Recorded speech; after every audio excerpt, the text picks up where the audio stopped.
Hello everyone. Today we are going to cover the poem Rain on the Roof by course किनी from 9th class. ठीक है, तो जैसे कि नाम है पोएम का रेन ऑन द रूफ, यानी कि इसमें रेन को डिस्क्राइब किया गया है कि जब वो छत पर उसकी आवाज़ होती है तो कैसा पोएट को फील होता है। पोएट ने वही इसमें बताया और किस टाइप की मेमोरीज उसके माइंड में आनी शुरू हो जाती है, वही सब कुछ पोएट ने इस पोएम में बताया है। Let's start it's line by line. When the humid shadows hover, अब ह्यूमिड होता है full of moisture, right. Shadow बादल को कहा गया है कि जब होवर का मतलब होता है वंडर, इधर उधर घूमना। जब क्लाउड्स होवर करने लग जाते हैं, राइट, इधर उधर घूमते हैं, कहाँ पे? Over all the स्टेरी sphere. स्टेरी यानी स्टार से बना स्फेरी। तो इसका मतलब है कि यहाँ पे पोएट ने जो रेन का डिस्क्रिप्शन दिया है वो कब का है? नाइट का सीन है। और वो हमें कैसे पता चला? यहाँ से, स्टेरी स्फेयर। ठीक है, तो पोएट कह रहे हैं कि जब रात में तारों से भरे हुए आसमान में क्या होता है? काले काले बादल इधर उधर घूमने लगते हैं, तो तब क्या होता है? And the मेलनकली darkness. मेलनकली क्या होता है? सैडनेस। मेलनकली क्या होता है? सैडनेस। तो डार्कनेस, अंधेरा, वो जो अंधेरा छा जाता है उस टाइम पे, क्योंकि काले काले बादल स्काई में आ जाते हैं तो अंधेरा छा जाता है। तो पोएट ने कहा है कि वो जो अंधेरा होता है उसकी वजह से सारा जो स्काई होता है वो कैसा कैसा लगता है? मेलनकली लगता है, यानी कि वो थोड़ा सा ऐसा लगता है जैसे सैडनेस आसमान में छा गई हो। जेंटली वीप्स, और जो बादल होते हैं वो धीरे धीरे वीप्स, रोने लगते हैं।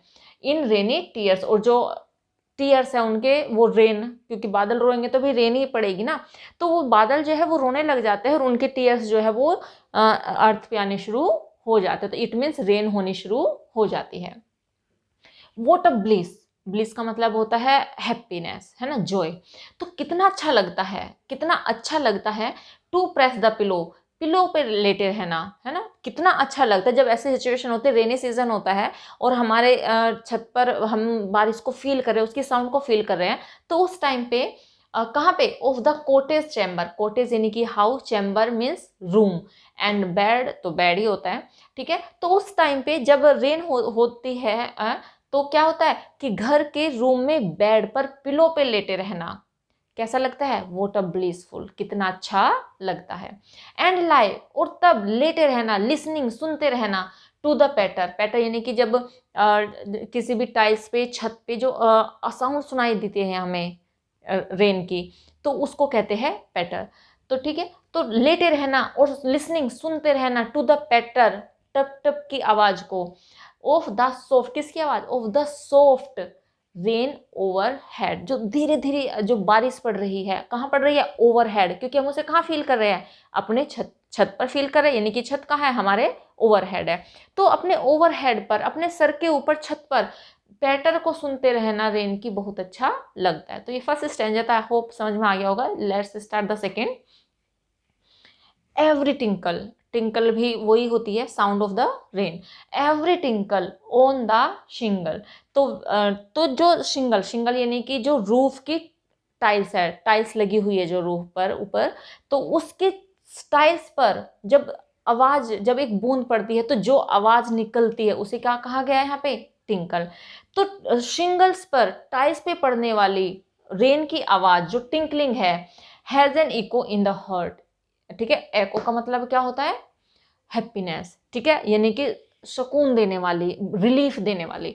तो जब हम शिंगल्स पर रेन की आवाज को सुनते हैं, उनकी टिंकलिंग को सुनते हैं, तो उनकी जो साउंड होती है, उनकी जो टिंकलिंग होती है, वो हर्ट को बहुत रिलीफ देने वाली होती है। एंड 1000 ड्रीमी फैंसीज, और जब ये जो सिचुएशन होती है रेन वाली, तो उस टाइम पे 1000 ड्रीमी फैंसीज, फैंसीज का मीनिंग होते हैं इमेजिनेशन, तो हजारों इमेजिनेशन मेरे माइंड में आनी शुरू हो जाती है। Into the busy being start, क्योंकि अभी तक तो पोएट क्या थे? फ्री थे, लेटे हुए थे, कोई काम नहीं था, क्योंकि रेन हो रही है, रेन में कोई काम करने जा नहीं सकते हैं बाहर, तो क्या कैसा फील कर रहे थे? वो थोड़ा आइडल थे, फ्री पड़े हुए थे बेड पर। लेकिन जब रेन की आवाज़ सुनते हैं तो उनके माइंड में thousands of fancies, thousands of imagination आनी शुरू हो जाती है, और इस वजह से वो क्या हो जाते हैं? बिजी हो जाते हैं। वीव एंड 1000 रिकलेक्शंस, अब यहाँ पे रिकलेक्शंस का मीनिंग है ओल्ड मेमोरीज, जो भी अच्छी मेमोरीज है, कोई बुरी मेमोरीज को तो कभी सोचता भी नहीं है। तो जो हमारे हैप्पी मोमेंट्स होते हैं लाइफ के, जो पास हो चुके होते हैं हमारी लाइफ में, तो उन्हीं को कहा गया है रिकलेक्शंस। राइट। तो बहुत सारे रिकलेक्शंस, इमेजिनेशन, बहुत सारी पुरानी यादें, बहुत सारी ओल्ड मेमोरीज वो आनी शुरू हो जाती है पोइट के माइंड में। वीव, और वो बुन जाती है ना, क्या हो जाती है, वो बुन सी जाती है। Dear air threads into the woof. अब देखिए वूफ क्या होता है, अपने जो कपड़ा बनाते हैं उनका देखा होगा कि एक उनके पास मशीन टाइप होती है, ठीक है, उस पर वो कपड़ा बुनते हैं। तो एक पैटर्न वो धागे से ऐसा बनाते हैं, फिर एक पैटर्न वो ऐसे बनाते हैं, इस तरीके से वो थ्रेड करते हैं। ये तो काफ़ी दूर दूर मैंने बना दिया है, वो काफ़ी पास पास होते हैं थ्रेड्स, इतना स्पेस उनके बीच में नहीं होता, ठीक है। तो इस टाइप का जो वो एक पैटर्न बनाते हैं कपड़ा बनाते वक्त, बुनते वक्त, तो ये जो पैटर्न बनता है इसको वूफ कहते हैं। तो ये एक जाल सा बन जाता है ना।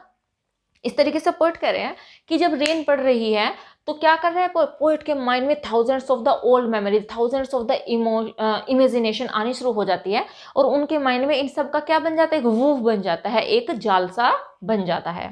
एज आई लिसन, कब बनता है और ये जाल उनके माइंड में, जब एज आई लिसन, जब मैं सुनता हूँ, टू द पैटर, पैटर को, पैटर मैंने बताया the sound of the rain, तो जब मैं पैटर को सुनता हूँ रेन की, of the rain upon the roof, छत के ऊपर, जब मैं छत के ऊपर पैटर को सुनता हूँ रेन की, तो क्या होता है मेरे माइंड में thousands of the collection, thousands of the imagination, thousands of the memories आनी शुरू हो जाती है, ठीक है। तो ये सेकेंड स्टैंजा था। थर्ड स्टैंजा देख लेते हैं।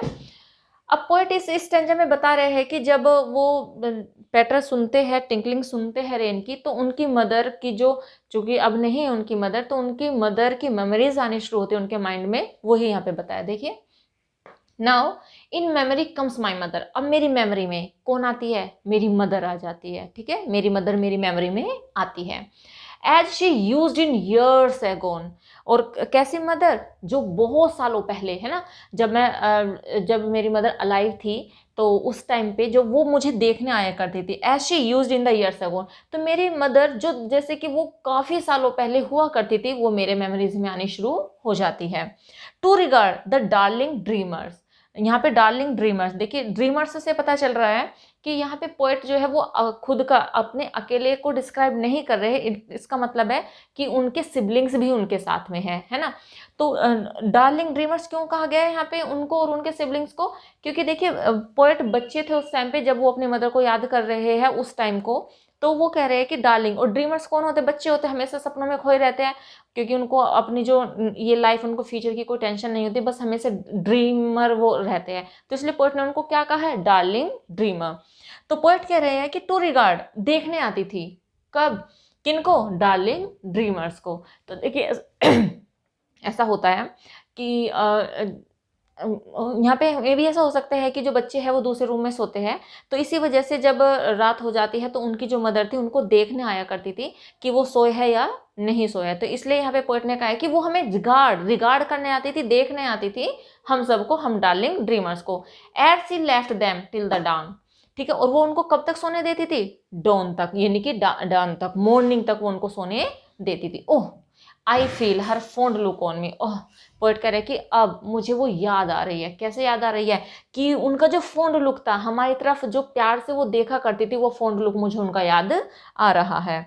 एज आई लिस्ट, और ये सब कब आता है उनको याद, अपने जो पोएट को अपनी मदर की मेमोरीज उनकी याद आ रही, कब आ रही है, कब, देखिए, as I listen to this refrain, refrain होता है रिपीटेड, जब मैं ये रिपीटेड साउंड को सुन रहा हूँ, किसकी साउंड को सुन रहा है, विच इज प्लेड, ये जो रिपीटेड साउंड है जो कि बजाई जा रही है, किसके द्वारा बजाई जा रही है, किसके द्वारा की जा रही है वो repeated sound, upon the shingles, कहाँ पर, टाइल्स पे, है ना, टाइल्स पे जो आवाज़ की जा रही है, रेन आवाज़ कर रही है टिंकलिंग की, तो जब मैं उनको सुन रहा हूँ, by the patter of the rain, rain की जो पैटर की आवाज़ हो रही है कहाँ पर, शिंगल्स के ऊपर, तो जब वो मैं सुन रहा हूँ तो ये सारी की सारी मेमोरीज मेरी मदर की, वो कैसे हमें देखा करती थी, कैसे हमें रिगार्ड करने आया करती थी, तो ये सारी की सारी मेमोरीज मेरे माइंड में आ रही है। तो होप आपको समझ में आई होगी ये पोएम, तो ये पोएम आप याद कर लीजिएगा, that is very important for the point of view of exam. Hope आपको समझ आई होगी। Keep watching, keep learning.